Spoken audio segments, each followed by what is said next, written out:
Am I the a-hole for not wanting to ask my dad to add an amount of money to my sister's college fund so she can attend our dream school which I will be going to? Okay, so my parents got divorced when I was 14. When it turned out me and my twin sister were not my dad's bio children. Dad found mom cheating again with bio dad, and she confessed to it in a fit of rage. We had DNA tests done, but dad assured us that it didn't change anything and we were still his daughters. My sister had different ideas as she went to live with mom and bio dad. I feel this was it for dad, and he went through a rough phase during that time and lost his job. Then he used up all his savings to keep me comfortable at his own therapy. My mom somehow realized this and said she wanted control of my sister's college fund. And I still remember her exact words when she left our house. Enjoy it while it lasts. You'll come crying to me when it makes you homeless. Well, Dad got an extremely well-paying job a few months after that, and we have been more than comfortable since, and Dad has added a substantial amount of money to my college fund. I did meet my mother and sister a few times after that, but Mom didn't want my bad influence on my twin, so we were low contact, so she didn't know the exact amount of money he was making. Now it's time for college, and Mom called me yesterday asking me which university I'll be going to. I told her about my dream school and a few others, all admittedly expensive. She was silent for a few moments before she said she needed to go and hung up.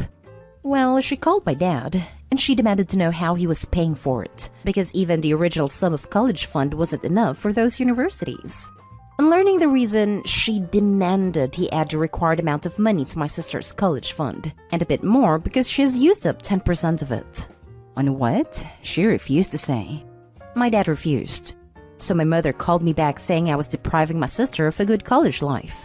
My bio dad and sister have also messaged me saying the same thing, and what my sister said hit hard. We both had discussed going to the same university, which is the dream school I'm talking about, but we thought at the time we couldn't afford it. And now I can and she can't. She says if I ask Dad to do it, he will. And he probably will, but I feel like that's emotional manipulation. She also said I should give up a bit of my fund so both of us could at least have an equal amount, but I feel like that would be betraying my dad. Am I the a-hole? Info. My parents had 50-50 custody of me and my sister, but my sister didn't want to meet Dad since she wanted to bond with her real dad. My dad did try to reach out to her, sat her down, and asked her if anyone was pressuring her, but she was adamant, so he had to back off. My mom said I had betrayed her, but didn't force me to visit, and my dad never had a conversation with me. Now for the top comments. Not the a-hole. They made their choice and are mad now that yours has worked out better. If I were you, I'd show everything they've sent to your dad and let him make his own decision. Definitely don't give up any of your college fund. Any choices a 14-year-old makes shouldn't impact the rest of their life, but sometimes they do. It's a sad story all around, even for Opie, but neither her nor her dad are a-holes. You owe them nothing.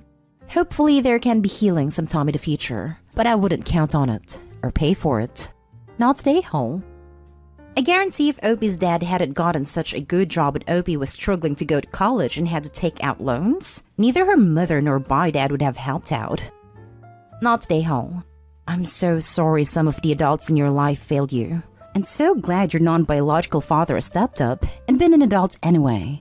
Your college fund is your own, and you're being manipulated. Exactly.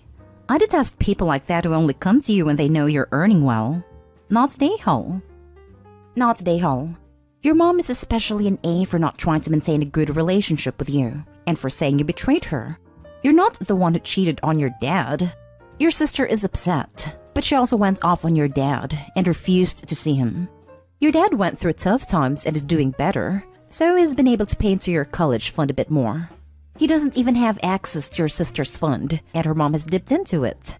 You and your dad sound okay, but your mom, sister, and her dad are abusive. You should share the messages with your dad, but also make sure you tell him that they're being unreasonable. Whether your dad pays more into your sister's fund here is irrelevant. It would be kind, but he's not an a-hole to not do it.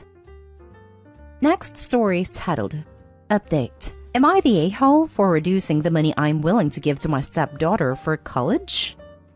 Original story. I had a pretty wild youth, and one of the women I slept with got pregnant. She didn't inform me about this, but I was oblivious of my biological son, until about a year ago. He is 17 years old now. I have since become a bit saner and am happily married for 14 years. She has a daughter from a previous relationship who is 18, and they will be both going to college next year. We had talked about this when she was, and I had told her I would surely chip in about $30,000. Her grandparents from her dad's side are also willing to contribute money. Then last year, I told her that I may be able to contribute $40,000, but it was not a guarantee. This is a lot of money, but it took me a long time to save it. My son, on the other hand, has not enjoyed a comfortable upbringing. He has no support, and his mother is not in a financial position to pay for college. I want to contribute about $15,000, but we are running a pretty tight ship, and I don't think we can make any more cut without it affecting our retirement/savings. So I told my stepdaughter that I would only be able to contribute $30,000, and she was okay with it, before she found out we were also giving money to my son. She's very angry with me, and now she's being distant, more than usual. I think what I don't get is that it won't hurt her as her grandparents are willing to make up the difference. She's going to have the same budget that she can plan to spend in college. I feel a bit like an a-hole as I'm giving her the minimum amount possible which I had agreed on. I wish I could do more, but I can't. And I don't get why she is upset. I think I'm making the right decision here, but I know I have upset her and it is bothering me. My wife is not happy about it, but she's understanding. Now for the comments before reading the update. She's upset because you have another child taking your attention and money. It's irrational, but she will be upset and quietly jealous. This kid you didn't know about is suddenly dropped into your family's laps, and this is the first of many big steps that's going to be affected by one more person in the mix. She's seeing you give the extra you told her you would try to do to her replacement. You are by no way the a-hole supporting all your kids, but talk to people first. Please stop having discussion with your kids about what you might be able to give them. Anything you say they might get, they will expect they will get, because you are trying your damnedest to get it for them. That's the kind of miracles parents can pull off. And she's seeing the future where your attention and money might continue to be split. You need to start talking to her. This isn't just money that's the issue. Her family has changed without any of her input, and this needs to be addressed, both with your daughter and with your wife. Not the a-hole. It's also his stepdaughter, and the new kid is Opie's bio kid. There might be some subconscious fears about not being seen as a real child, and she might be worried about a sudden change to their relationship dynamic or that Opie will treat his bio son better than he treats her. I agree talk needs to be had where she can voice her concerns, and they can discuss what this might mean for their future family dynamics. Not the a-hole. You're being very generous to hand over that amount of cash, and she needs to realize you have other obligations too. Your son grew up most of his life without a father to support him, through no fault of your own as you were unaware of his existence. It's time your stepdaughter realizes it's not all about her anymore. It is lucky to have financial support from so many people. Her lack of gratitude is shocking.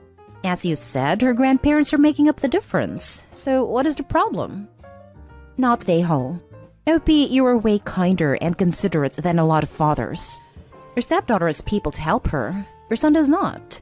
It's incredibly important that you help them both, and you are. I would consider speaking to your daughter. She may feel that you chose your bio kid over her. Explain why you made this decision. You didn't pick your son over her because he's biological. You chose to help him because she has more privilege and good fortune than he does. Edit. This is likely why she wasn't upset about the money until she found out who you gave it to. And now for the update. I saw that I was not the a-hole from the comments, but I did disagree with a few which stated that I had no obligation to pay for her education. I feel like I have an obligation to her and my wife to take care of them. I did see some comments about splitting it equally, but I think it's not fair to my stepdaughter to break the promise I had made, as she would have changed her plans too if I did that. I also found comments from people who have gone through a similar situation very insightful and helpful. I didn't need to speak to her as she apologized for making a big deal out of it when she knew she was going to get money from her grandparents. I accepted her apology and I left it there, as I felt I shouldn't try to pry when she was taking a huge step by apologizing for her mistake. We watched the Euro final together as we are both huge soccer fans, and she made some comments about if I wanted my son there, which I ignored as I felt it was coming from a place of hurt, and she was poking fun at me and not my son. It is true that I'm less cautious when interacting with my son. It is not because I don't think of her as my daughter, but due to our relationship suffering every time I tried to play the role of her father. I didn't want to disrespect the memory of her dad, and our relationship improved a lot when I stopped trying to spend time with her or parent her, as she told me. I think I made a huge mistake with this. I didn't renegotiate the implied line that were drawn early in her teenage years because I was scared of hurting her and myself. I was a coward.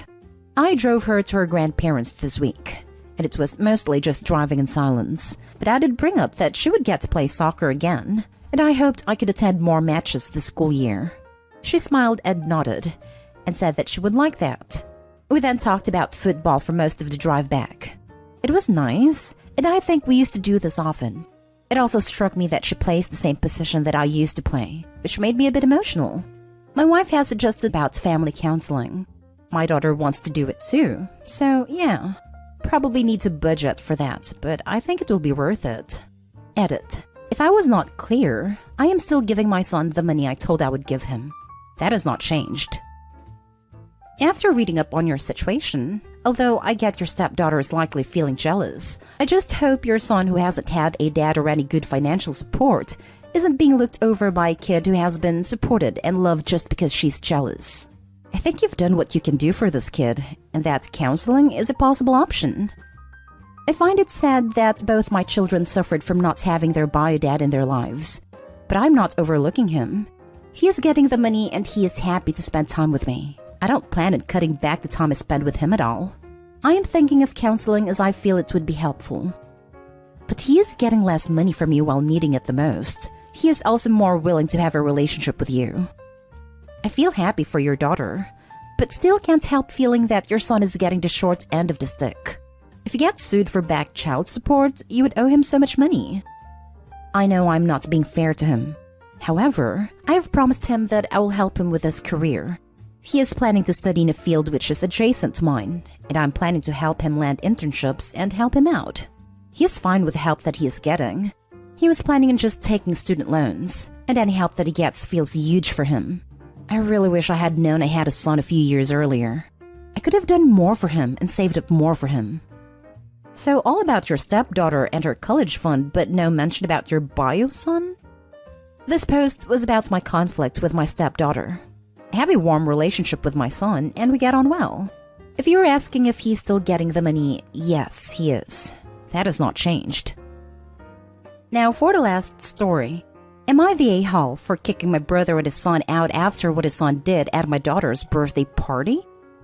My daughter Nora, 16, loves baking and is dedicated to learning more about it. This summer, she's focusing on learning to make ice cream with different types and flavors. She makes great homemade ice cream. Now, her birthday was last week. The family of Nora's friends and their parents came. She handled preparing desserts and prepared homemade berry ice cream cups and served everyone at the party. She and her girlfriends wanted to wait to eat their ice cream later, so she left their plate in the freezer. When it was time for them to have ice cream, Nora went inside the kitchen to get the plate. On her way to her friends, she was stopped by her cousin Elijah, 14, who has a bit of bad attitude, but is spoiled because of his heart condition. He wanted to take 2 cups of ice cream for him and her brother Sean, but she refused to let him take any, because he and Sean already had ice cream while Nora and friends still hadn't. They began exchanging words, and Elijah began shouting at her and pressuring her to let him have some. When she said no again, he took the whole plate out of her hand and tossed it into the pool that already had kids in it. There was loud noise when Nora screamed, "Mom," and I ran out. The guests followed. I saw Nora cry, pointing at the pool, saying Elijah tossed the ice cream into the pool because she declined to share her friend's ice cream with him. Elijah was sitting pretending to play on his phone, completely denying it happened, and saying Nora accidentally dropped the plate. He had nothing to do with it. Nora's friends said he was lying, but my son Sean sided with his cousin and said Nora was lying. He got punished for lying on his sister, but Nora swore Elijah did it. So I told him to get up from his chair and immediately demanded he confess and apologize. He kept stalling, till my brother intervened, telling me to stop humiliating his sick son and wanting him to confess and apologize for something he didn't do. I told him I believe my daughter and I trust her to tell the truth, unlike a son who doesn't respect anyone. My brother argued with me when I kept demanding Elijah to apologize, and when he refused, I told him to take his son and leave. Mom told me to take it easy, but I repeatedly told him to take Elijah and just leave. My brother called me a horrible sister and a horrible aunt to kick him and Elijah out after they came to celebrate Nora's birthday and brought her gifts. He accused me of creating hate towards his sick kid and had a family tell me kicking him and Elijah out in front of everyone was cruel. They wanted us to reconcile, but I refused since Nora hasn't even been offered an apology. This could have been an exaggeration on my part, but Nora doesn't deserve this treatment no matter the circumstances. It's sad that my family think we should just suck it up because my nephew has chronic medical condition. Not an a-hole. Just because he has a heart condition doesn't mean he's not a little a-hole. Sounds like your brother turned him into one. Yeah, someone last night isn't gonna give two craps about his heart condition, and it's gonna be a rude awakening for him. Husband's step-nephew has a chronic condition, so his parents have spoiled him into an unbearable jerk. They've also spoiled his sister into a brat, because they feel so bad for her having to deal with a high-maintenance brother. They're just kids, and my kid-loving husband is just over it. He pays them zero attention, and it drives the brats crazy during family get-together because they are so used to being the center of all attention. Definitely not a hole. Your sick nephew is a bully who uses his condition to get away with terrible behavior, and your brother has enabled it. Good for you for sticking up for your daughter. I am a retired nurse who worked years ago with chronically ill kids. Some do get spoiled by their parents, who have guilt over having a sick kid, even though they are not at fault. They often have a fear that the child will die, which is possible, and overcompensate by not holding the kid responsible for his behavior. I personally know a young man who had leukemia as a child, did not respond to chemo, had a last-ditch bone marrow transplant that saved him. His parents spoiled him terribly, and he grew up to be obnoxious and entitled. Not a hole. It is time for nephew to learn some manners and empathy, if it is not already too late.